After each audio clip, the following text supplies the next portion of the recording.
বর্তমানে পিসি কম্পোনেন্টসের দাম এতটাই বৃদ্ধি পেয়েছে যে কয়েক মাস আগেও যেখানে 50,000 টাকা দিয়ে জিপিইউ সহ একটি বাজেট বিল্ড করা যেত, সেটা এখন করতে গেলে প্রায় 60 থেকে 70,000 টাকা পর্যন্ত লেগে যায়। বিশেষ করে র্যাম ও এসএসডি এর দাম প্রায় দ্বিগুণ বৃদ্ধি পেয়েছে। আসলে কেনই বা হঠাৎ করে 25 সালের শেষে এসে পিসি কম্পোনেন্টসের দাম এত বৃদ্ধি পেল? এই প্রশ্নেরই উত্তর খোঁজার চেষ্টা করব আমরা আমাদের আজকের ভিডিওতে।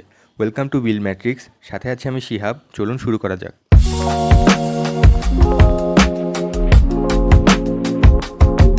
পিসি কম্পোনেন্টসগুলোর দাম হঠাৎ করে বেড়ে যাওয়ার কারণ হলো এআই, অর্থাৎ আর্টিফিশিয়াল ইন্টেলিজেন্স। এআই এর আগমন ঘটে বেশ কয়েক বছর আগেই, এবং ওই সময়টাতে এআই বেশ ভালোই প্রোগ্রেস করছিল। তবে সেই সময় পিসি কম্পোনেন্টসের প্রাইস খুব একটা বৃদ্ধি পায়নি। আপনি হয়তো লক্ষ্য করে থাকবেন যে লাস্ট 6 মাস ধরে এআই টুলসগুলো তাদের ডেভেলপাররা সাধারণ মানুষের জন্য ফ্রি করে দিচ্ছে। হোক সেটা চ্যাটজিপিটি, জেমিনি, মাইক্রোসফট কোপাইলট ইত্যাদি সাধারণ মানুষের কাছে লিমিটেড টাইম পিরিয়ডের জন্য ফ্রি করে দিচ্ছে।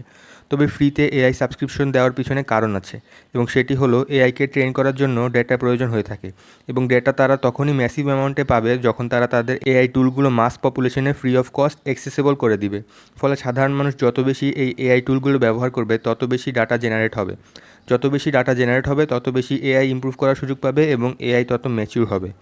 তবে এখানে একটি সমস্যা রয়েছে, এবং তা হলো যখন এত মাস অডিয়েন্সের কাছে ফ্রি অফ কস্ট এআই এর অ্যাক্সেস দেওয়া হবে, তখন ডাটা অনেক বেশি পরিমাণে জেনারেট হবে এবং অনেক বেশি ডাটা এআই মডেলগুলো প্রসেস করবে। কিন্তু এত বেশি ডাটা এআই মডেলের প্রসেস করার জন্য ডেটা সেন্টারের প্রয়োজন, এবং যত বেশি ডেটা সেন্টার সেট আপ করবে তত বেশি তাদের হার্ডওয়্যার প্রয়োজন হবে। তাই এত বেশি ডাটা প্রসেস করার জন্য তাদের দরকার র্যাম। তবে এই র্যামগুলো আমাদের পিসিতে যে র্যাম ব্যবহার করি সেই র্যাম নয়, তবে র্যামে যেই ন্যান্ড ফ্ল্যাশ স্টোরেজ থাকে সেটি একই র্যাম থেকে ব্যবহার করা হয়। তাই যদিও পিসি র্যাম ডিরেক্টলি ডাটা সেন্টারেও যায় না, তবে র্যামের যে মেইন হার্ডওয়্যার সেটা তো ডেটা সেন্টারে ঠিকই যাচ্ছে। এবং এই কারণেই র্যাম তৈরিকারক প্রতিষ্ঠানগুলোর টপ প্রায়োরিটি হলো ডেটা সেন্টারের র্যামের হার্ডওয়্যারের চাহিদা আগে পূরণ করা, কারণ ডেটা সেন্টার থেকে প্রতিষ্ঠানগুলো বেশি পরিমাণে টাকা পেয়ে থাকে পিসি র্যামের তুলনায়।